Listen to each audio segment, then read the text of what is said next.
This is Reckless chatting with Staxx.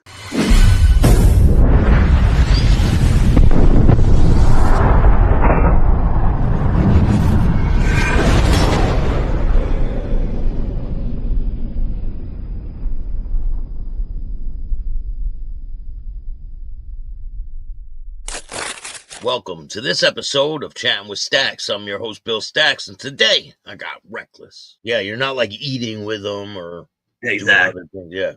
This dude, so the song Mustang Sally. I know Mustang Sally. All right. Yeah. A guy named Sir Mac Rice wrote that song. And Sir Mac Rice's son was in my unit. And he was Dad was a real nice guy, you know what I mean? And he interacted with us and traded bets, made bets with us and different things and put a bet in. So he got his dad to send me some autographed signature of him and Steven Seagal. Steven Seagal signed it too. So the actual Steven Seagal and him sent me some stuff in there. It was pretty cool. I still have it to this day. It's still in Virginia, but yeah. That's awesome, man. Yeah. So that was like the two, to me, that was two bigger, larger name people. There was probably more, and I just didn't interact with a lot of people unless they were putting in bets or they were around. You were younger and you didn't really. I didn't. Right? You were focused on trying to get the fuck out of there, probably, man. Without issue, without incident, because I already had enough incidences before on my way there, So I was like, I'm in a bigger thing that yeah. There's, but actually, no. There's another big name person in there. Only if you're into the culture like I am now.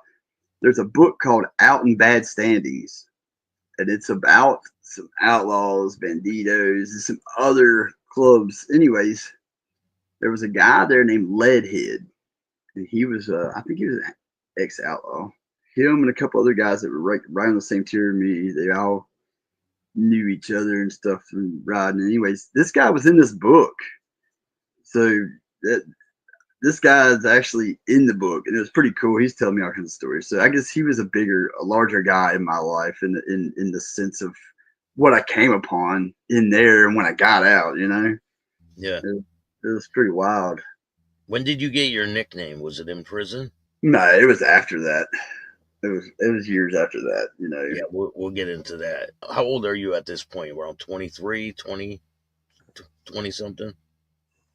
23, 24 when I get out. When you're in prison, right, you have this thought in your mind about how it's going to be when you get out. Did it all live up to the standard when you got out? I actually kind of went above. So while I was in there, I had a degree. I got an actual a certification in personal training while I was in there. I took these business classes. This older guy who did it off. There was never a degree or no officialness to it, but it was a program they offered with a guy who, the 80-year-old man who was a multimillionaire, was in there for tax evasion or some shit like that. So he taught a class just to help guys get something else under their belt and knowledge. So I had a plan when I got out that I was going to start a business after a certain amount of time of going and working for the same type of business. And so going and working in the same type of business, had a plan of 1 year. I'm going to give them all my energy, do the best I can, and learn as much from them as I can, and then I'm going to start my own. And it literally worked almost down to the day. Really? Yeah. What type of work? What type of work were you doing? Well, when I was younger and I grew up and I was working on farms, I did tree work. I climbed and cut trees. So when I got out of prison, I also was going to start a tree business. But I wanted to incorporate more landscaping and other skills that I didn't know. So I worked for a big company when I got home. I already had a job lined up and everything waiting for me as soon as I got home. And I went and worked for a landscape company and ended up running a crew after a couple months. Had my own crew, my own truck and everything. Building retainer walls, paver patios, trimming bushes, laying sod, grading, digging, everything you can think of, landscaping, installs and stuff, bushes, trees, but down to exactly how much this. It was in the same month. It wasn't the same. It wasn't the same date, but it was the same month. I decided I got all this. I done bought a new truck. I had my own equipment already lined up. I had about a month and a half worth of work ready to go. They don't want you to leave, huh? Well,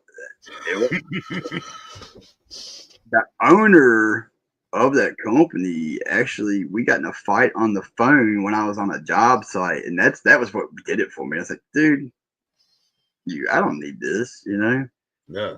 So, and then I worked for myself for I'd say 15 years. Did you go back to the same town? Yes, yeah, I went back to the same town. Yeah, I lived. Well, I was living in Roanoke in the city area, from where I'm actually from, when I started the business, and then we ended up back in the same town 10 years later, probably. Maybe about 10 years. It's just being in the rural area where I was from and being where I was working at is like night and day. So I could have a lot of work or I could have no work, just because living in farm town, USA, everybody wants to do it themselves. So, yeah. So, do you still have any association with motorcycle clubs when you're during that time? It was just acquaintances and people I know from growing up, or people that knew my uncles or my dad or something. It was never as adept as it's been in the last 8 years. Let's put it that way. What had happened was I ended up a little not doing as much work as I was doing. I had bought a motorcycle, started riding more. I would get job sites started and I would leave, you know what I mean, and go ride my motorcycle. And it wasn't really hurting business. I ended up going in business with another guy and having a partnership. And so we had enough employees. And so I would just take off a lot. Yeah, you're going out riding, right? Yeah, I was just riding. I didn't give a shit what was going on. It's a beautiful day. If you guys make the money, I'm going to go ride. Or collect a paycheck later, type shit. Y'all let me know what you're doing. I ended up traveling a lot with a friend of mine back in that time period. We would, cross state line and go hang out with another club that was, support for another larger club. And it was fun, man. And I swear it was like every Friday we were gunning to drive 3 to 4 hours, balls to the wall, make the ride in 2 hours instead of 3 or 4 hours, you know what I mean? And go to this clubhouse that was absolutely amazing, because those guys is what I live now versus what I had gotten into after them too, in a sense. So those guys had and they were a support club, you said, right? yeah, they were a support club, man, and it became a situation where me and this friend, we were dedicated to these guys, and it was a real small deal, and they showed us dedication to us by an incident happened with a larger club. I'm talking like a much larger club. It's a very well known larger club. Let's put it that way. That they found out that we were from another area that was ran by a much larger club too, and that we were crossing state line to hang out with these guys and ride with these guys. And where we were from found out that we were doing this, and they started a stink about it. Like, y'all ain't, you ain't wearing that shit here. Y'all know better to do that. Y'all shouldn't be doing that. So, out of respect for who we represented, they went to that larger club and was like, hey, want y'all to know this is the situation. This is what happened. And that club, this is where I learned, loyalty and respect. This was the first time I really felt like, oh, this, damn, it was very overwhelming, very humbling. Dave was like, look, you got a choice. Y'all can drop. We can take your bottom rocker, which they had given them. Y'all can drop your MC tab that they had blessed them with, the diamond they had blessed them with, or you could get rid of those two guys. What? Because, yeah. And they were like, you. Those two guys mean more than all this, dude. So you know what?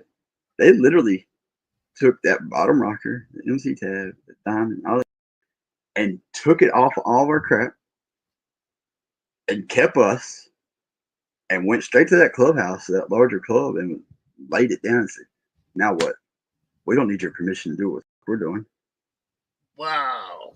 Yeah, that was the loyalty and respect I got from those guys that really meant a lot to me after that. But at the same time, I was still younger and green, and I was like, man, I don't want to cause no problems for these guys no more. I don't know what's going on. But they formed a brotherhood and with a side rocker and everything after that. It was cool. And That's huge. Like, that's huge, and it's kind of rare to find loyalty like that out there. yeah, yeah. And it was pretty cool that they did that. And so at the same time that was going on, that's when I kind of took a break and stepped back a little bit too from traveling so much because I noticed business was going downhill. I wasn't staying up, stuff. Home life was going downhill. I didn't do as much hanging out and riding down there to those guys often as I was, and so I stayed home more often. Took care of home stuff. Went through a separation. Well, then I thought, well, I'm this guy. I seen what they did. Why not create my own?